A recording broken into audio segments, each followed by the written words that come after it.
എന്നാൽ എന്തൊരു കഷ്ടമാണ്. ജിമ്മിൽ വർക്കൗട്ട് കഴിഞ്ഞ ഒരാൾ വീട്ടിലെത്തിയപ്പോഴത്തേക്കും മരിച്ചു, കുഴഞ്ഞു വീണ് മരിച്ചു. നമ്മുടെ മാധ്യമങ്ങൾ കറക്റ്റായിട്ട് വാർത്ത കൊടുത്തിട്ടുണ്ട്, ജിമ്മിൽ വർക്കൗട്ട് ചെയ്തിട്ടാണ് അങ്ങനെ സംഭവിച്ചതെന്ന്. അങ്ങനെ ഡയറക്റ്റായിട്ട് പറഞ്ഞില്ലെങ്കിലും ആ വാർത്തയുടെ ഇന്നർ മീനിങ് അതാണ്. എത്രയോ ആളുകൾ രാത്രി ഉറങ്ങാൻ കിടക്കുന്നു, രാവിലെ എണീക്കുമ്പോൾ മരിക്കുന്നുണ്ട്. അപ്പോൾ ഇനി മുതൽ ആരും ഉറങ്ങരുത്, അങ്ങനെ ഒരു വാർത്ത കൊടുക്കുന്നു. രാത്രി ഉറങ്ങാൻ കിടന്ന ഒരാൾ നേരം വെളുത്തപ്പോൾ മരിച്ചു എന്ന് പറഞ്ഞൊരു വാർത്ത നമ്മൾ കാണാറുണ്ടോ? ജിമ്മിൽ വർക്കൗട്ട് ചെയ്ത ഒരാൾ മരിച്ചു, ജിമ്മിൽ വർക്കൗട്ട് കഴിഞ്ഞ് വീട്ടിലെത്തിയപ്പോൾ ഒരാൾ മരിച്ചു എന്ന് പറഞ്ഞ് വാർത്ത കൊടുക്കാറുണ്ട്. എത്രയോ ആളുകൾ റോഡിൽ അപകടങ്ങളിൽ മരിക്കുന്നുണ്ട്, അത് മുഴുവൻ നമ്മൾ വാർത്തയാക്കാറില്ല.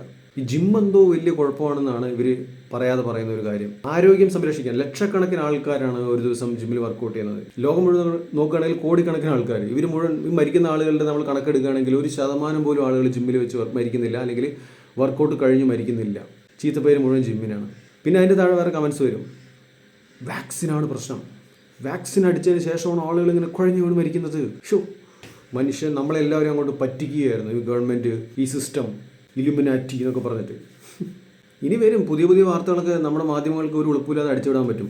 സിനിമ തിയേറ്ററിലിരുന്ന് ആരെങ്കിലും മരിച്ചു കഴിഞ്ഞാൽ സിനിമ കണ്ടുകൊണ്ടിരുന്നപ്പോൾ യുവാവും മരിച്ചു, അപ്പം ജീവിതത്തിൽ ആരും സിനിമ കാണരുതെന്ന് യുവമാർ പറഞ്ഞാലും പറയും.